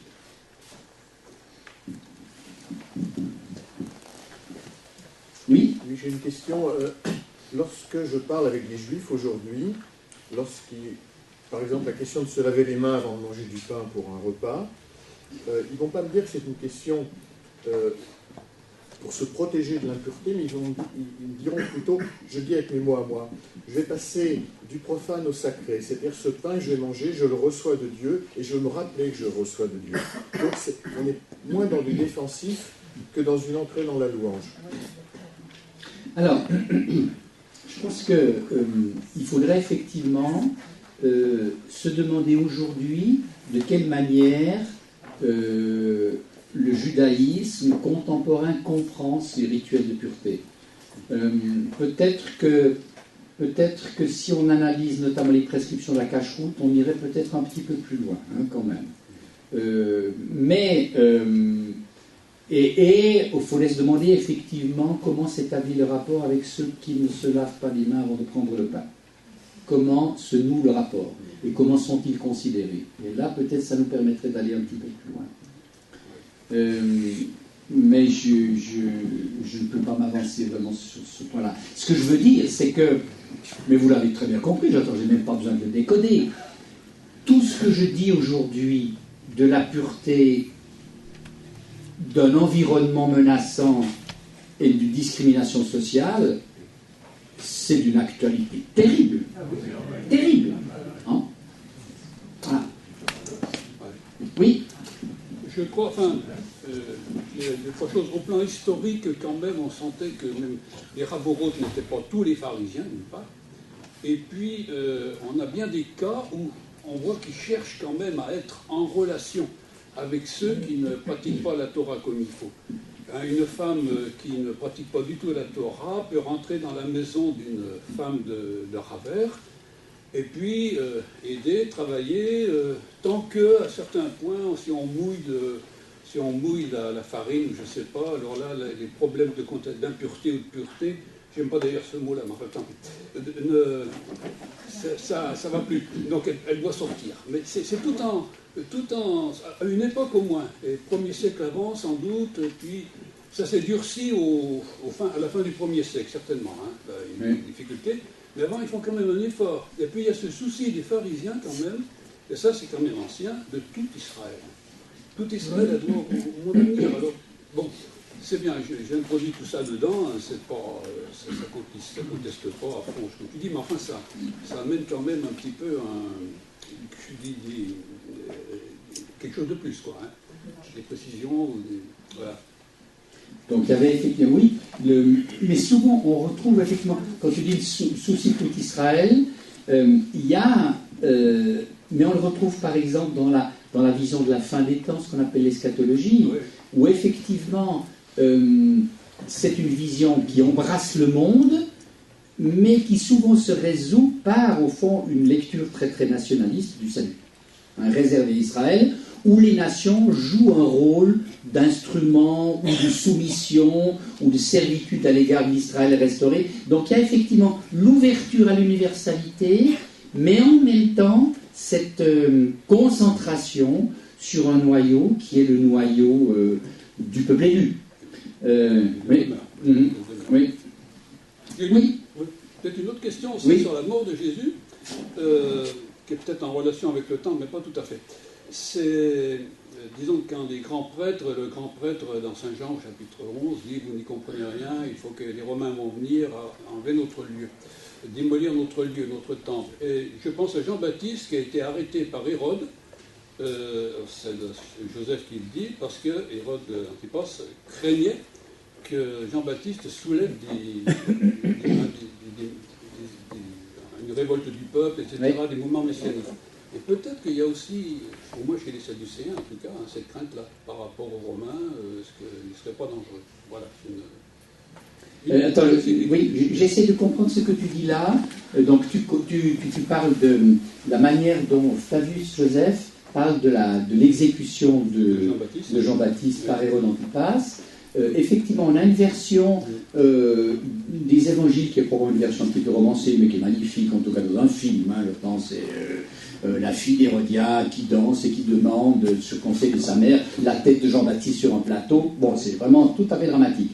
Flavius Joseph fait une lecture plus politique en disant Hérode Antipas craignait que les critiques que Jean-Baptiste exerçait à l'égard de son remariage, puisque Hérode Antipas a épousé en seconde noces la femme de son demi-frère, n'entraîne un soulèvement populaire. Hein, d'accord. Puis il y avait encore le rapport avec les Nabatéens, mais on ne va pas inciter là-dessus. D'accord. Puis alors, mais tu fais un... Oui, d'accord. Et puis j'entends, tu fais un parallèle entre cela et la mort de Jésus. Est-ce que tu pourrais le préciser? L'inquiétude, enfin, disons la motivation du grand prêtre, quand ils sont réunis en Sanhédrin, il décide de la mort. Oui. Il décide de la mort dans Saint Jean, c'est au chapitre 11, fin du chapitre 11. Oui.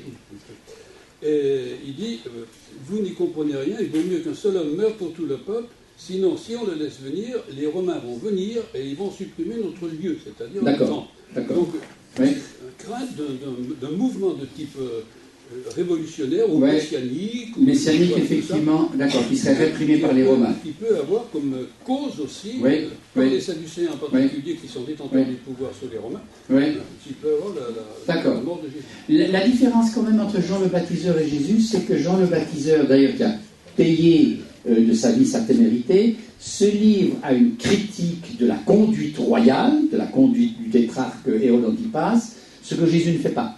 Disons que la dimension politique de la position de Jésus est quand même beaucoup plus faible que chez Jean le Baptiseur. C'est la différence que je verrai. Oui? C'est à propos des guérisons. Lorsque la femme avec les pertes de sang est guérie, elle est de nouveau intégrée dans la société, alors qu'on sait que comme elle est impure, elle n'a pas accès à beaucoup d'endroits. Oui. De même que j'ai entendu par une personne qui m'a expliqué que les estropiés, les aveugles, n'avaient pas l'accès au temple. Oui. En raison de leur maladie, le fait que Jésus les guérisse, ça leur permet aussi de revenir à la prière et à cet accès qu'il aurait jusqu'à présent. Alors vous avez un magnifique texte dans le livre des Actes des Apôtres au chapitre 3. Oui, alors.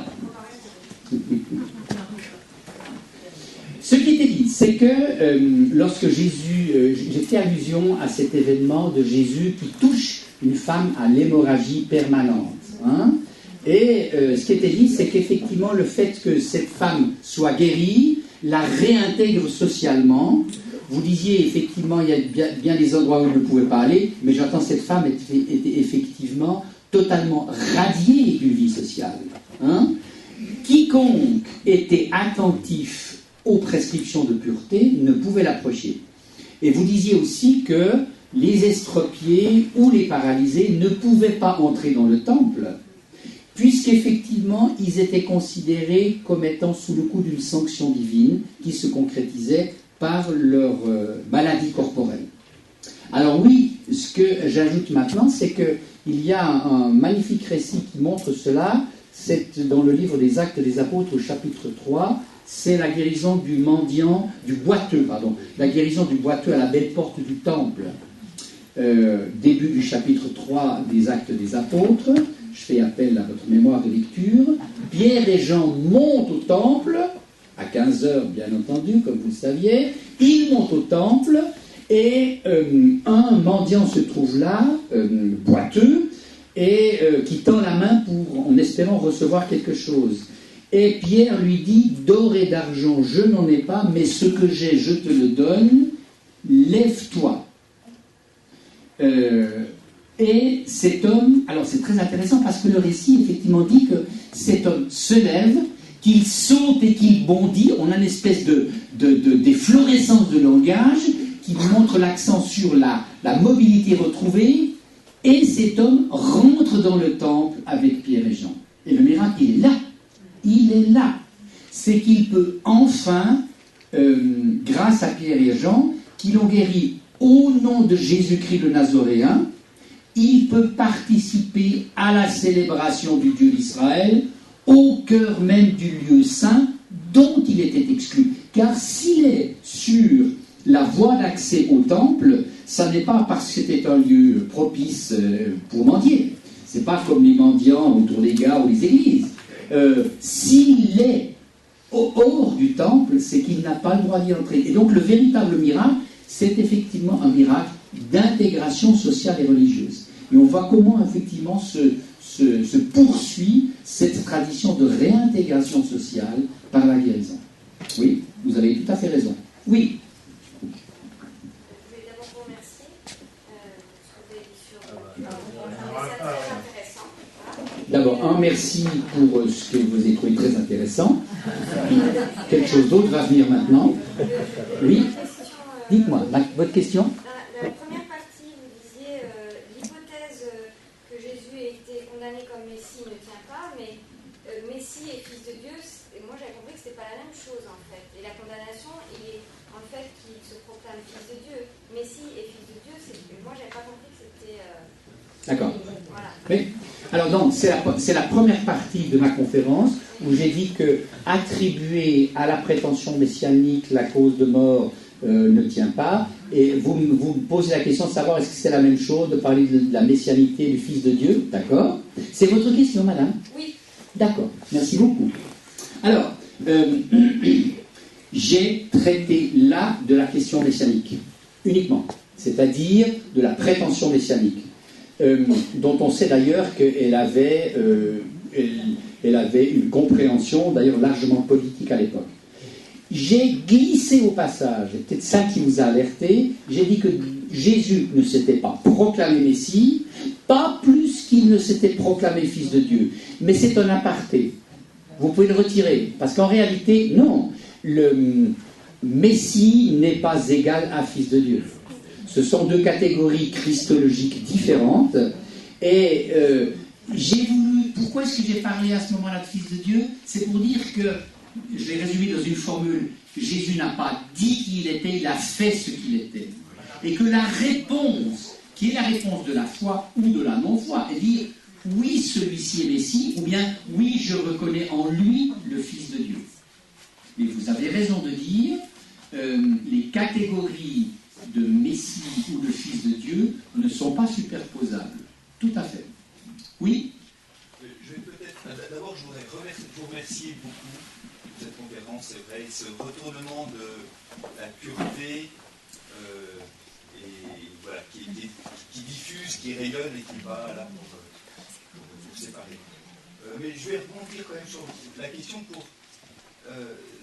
de la filiation divine, finalement, parce que il me semble avoir lu dans le premier cahier évangile sur saint Marc que tout l'enjeu de saint Marc, c'est justement d'arriver à cette compréhension de cette unité entre la messianité et la filiation divine, parce qu'il dit « Es-tu le Messie, le Fils du béni ?» Et c'est enfin, en tout cas dans le cahier évangile que j'ai lu il y a quelques années, c'était dans cette association-là que résidait la condamnation à mort qui allait venir, et pas seulement sur la messianité, voilà. Et pour votre deuxième point sur la...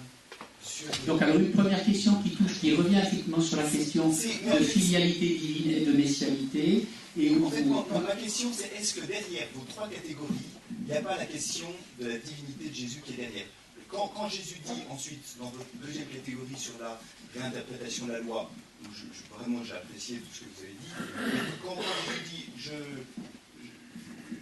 on vous a dit, moi je vous dis, il y a une interprétation que j'ai entendue de mes professeurs, voilà, quand il dit moi je vous dis, il ne se pose pas seulement comme une nouvelle interprétation, mais comme voilà,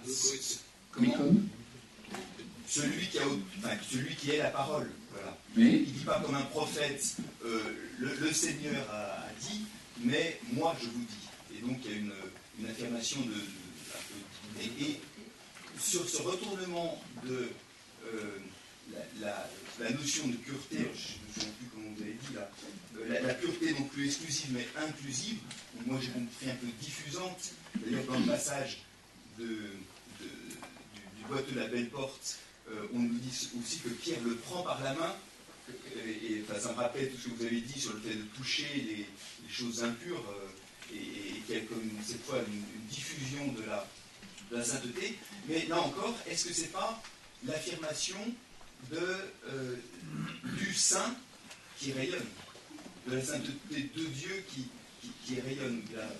Je vais me permettre de résumer votre intervention, puis vous me direz si je vous ai bien compris. Il me semble que vous questionnez de différentes manières sur l'origine de l'autorité de Jésus. Et vous dites, au fond, que vous avez dit de plusieurs manières, la divinité ou la sainteté rayonnante. Est-ce que vous n'êtes pas en train de me poser la question, d'où vient cette autorité de Jésus qui le pousse à annoncer son jeu, à réinterpréter de manière radicale la loi, à inverser la notion de pureté? Est-ce que c'est bien votre question? Vous l'avez sans doute mieux comprise que moi. Alors je peux m'arrêter là. Non, mais je déconne. Merci. Alors, oui,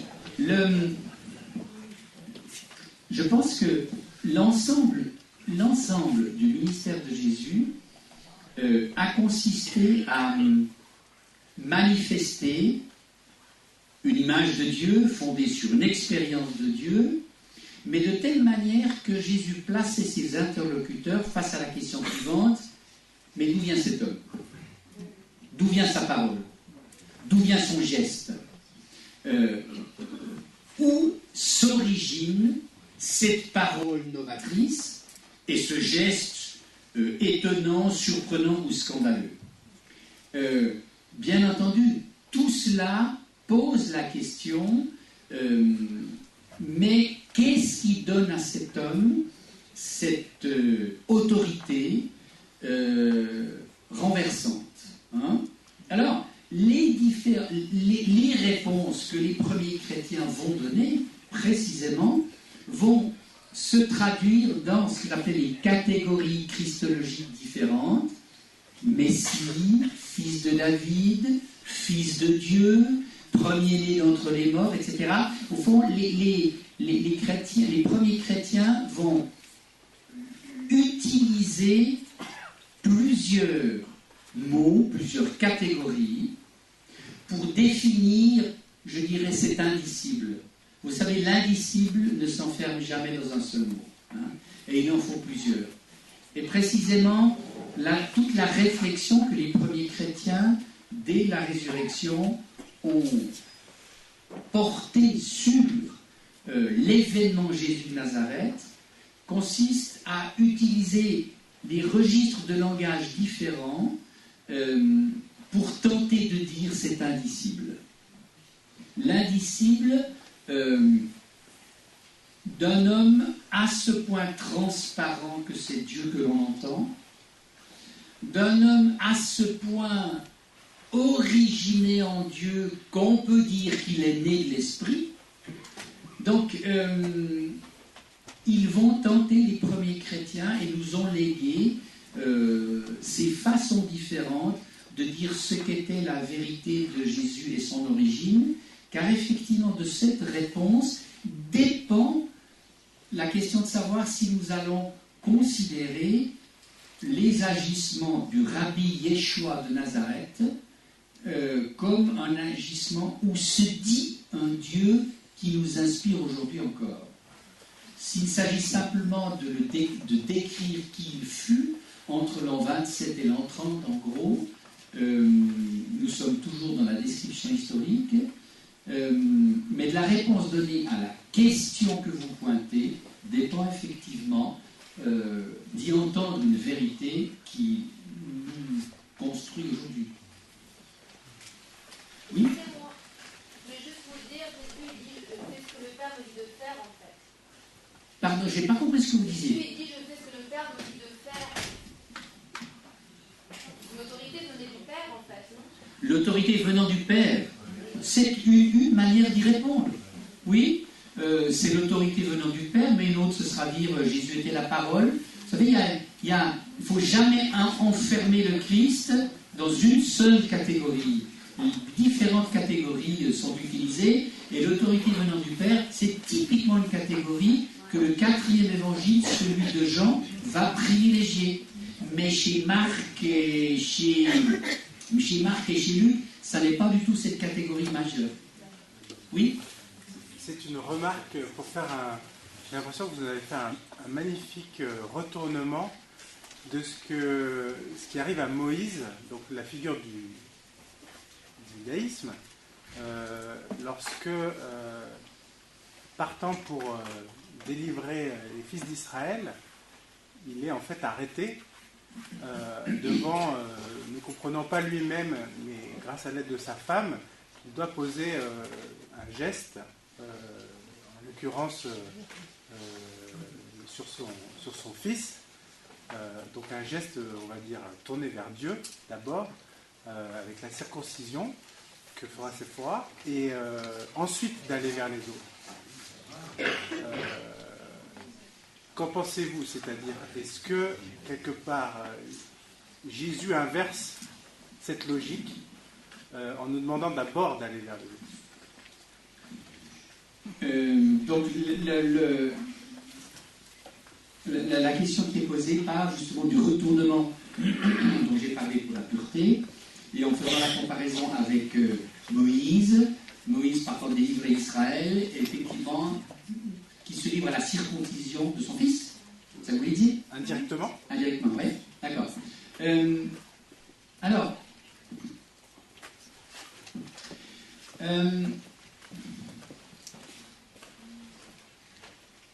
mais je vous réponds le oui et non, parce que qu'est-ce qui autorise Jésus à opérer ce retournement de la notion de pureté, ce retournement de la définition de la pureté?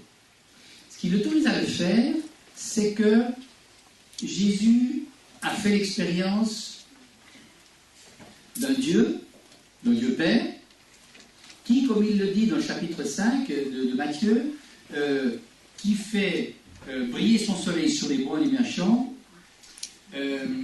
donc d'un Dieu dont l'amour est un amour inconditionnel. Et c'est parce qu'il est enraciné dans cette conviction d'un Dieu à l'amour inconditionnel qu'il peut accueillir l'autre de manière inconditionnelle. Dit autrement, c'est le fait d'être installé dans un amour inconditionnel qui permet de voir en l'autre un être à qui Dieu également voue un intérêt inconditionnel. Donc, si vous voulez, c'est parce qu'il est adossé à un don, le don de l'amour sans partage de Dieu, que Jésus va pouvoir retourner la définition de la pureté. Et ce qui est, j'essaie de dire à la fin de mon exposé, ce qui est capital, c'est que le statut du prochain change, que le prochain n'est plus une menace sur mon intégrité, mais c'est le lieu où je vais manifester la pureté, on peut dire à partir de Marc 7,15, mais on pourrait dire autrement, le prochain devient le lieu où je vais manifester si effectivement je le considère comme le frère, la sœur que Dieu aime inconditionnellement. Donc, Jésus est toujours adossé à un don, et c'est en cela que sa parole est une bonne nouvelle. Ce n'est pas une loi de plus ou une loi qui changerait. Parce que si on aurait strictement retournement de la notion de pureté, on pourrait dire, voilà, on inverse les pions et on recommence avec une nouvelle loi. Hein. Ce qui le fonde, c'est précisément, comme je disais, la proximité d'une présence aimante de Dieu.